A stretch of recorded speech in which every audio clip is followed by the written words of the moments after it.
Good morning বন্ধুরা, welcome back to my channel. সবাই কেমন আছো? আশা করছি সবাই খুব ভালো আছো, আর আমরাও খুব ভালো আছি। আজকের ভিডিওটা সম্পূর্ণ অন্যরকম।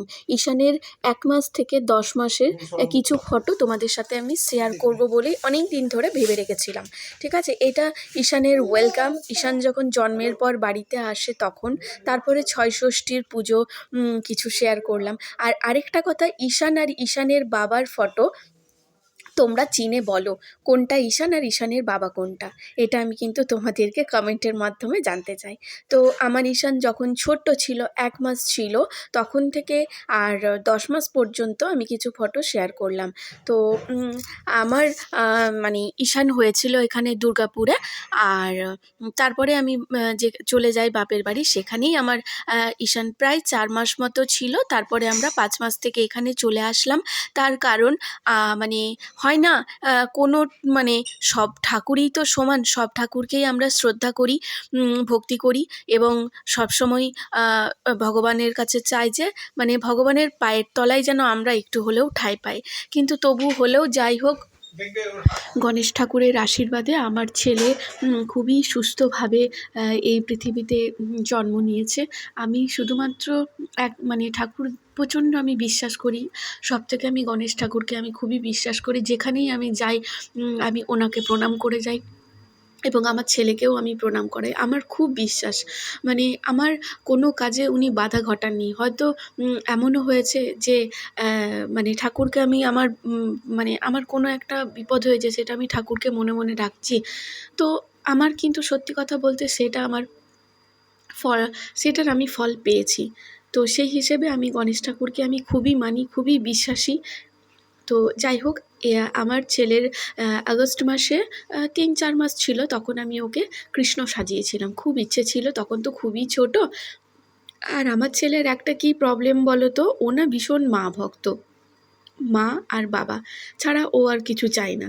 তো খুবই কষ্ট হয়ে যায় একটা ছোট বাচ্চা যদি মা বাবার একটা মানে প্রিয় হয়ে যায় না, তখন মায়ের ভীষণ কষ্ট হয়ে যায়। সব কাজ ছেড়ে আগে ছেলেকে ধরতে হয়। আর সবার সাথে থাকলে, সবার সাথে মিশলে ও কি বড় হয়ে পড়ে চালাকও হবে, আর সবার সাথে মিশলে একটা মানে সব কিছু শিখবে। কিন্তু আমার ছেলে তা না, ভীষণ মা আর বাবার একটা ভক্ত।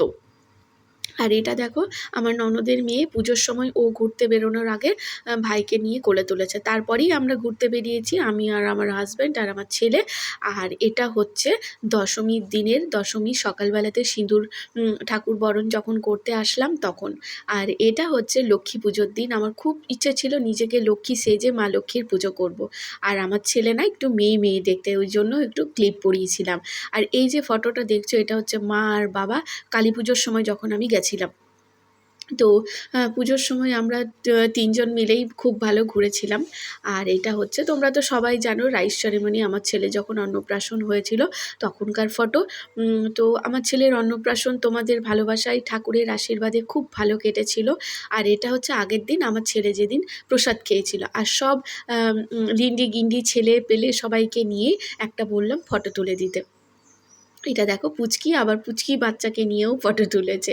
তো যাই হোক, সব মিলিয়ে আমার ছেলের প্রথম 1 মাস থেকে তোমাদের আমি 10 মাস পর্যন্ত সমস্ত ভিডিও মানে ফটো আমার ছেলের শেয়ার করলাম। কেমন লাগলো না লাগলো প্লিজ তোমরা জানিও। আর এটা হচ্ছে ঈশানের দাদু, ঘরের দাদু। তো ক্রিসমাসে ওকে সাজিয়েছিলাম। হয়তো অনেকে বলবে যে নিজের ধর্ম ছেড়ে অন্যের ধর্ম কেন তুমি এরকম করছো।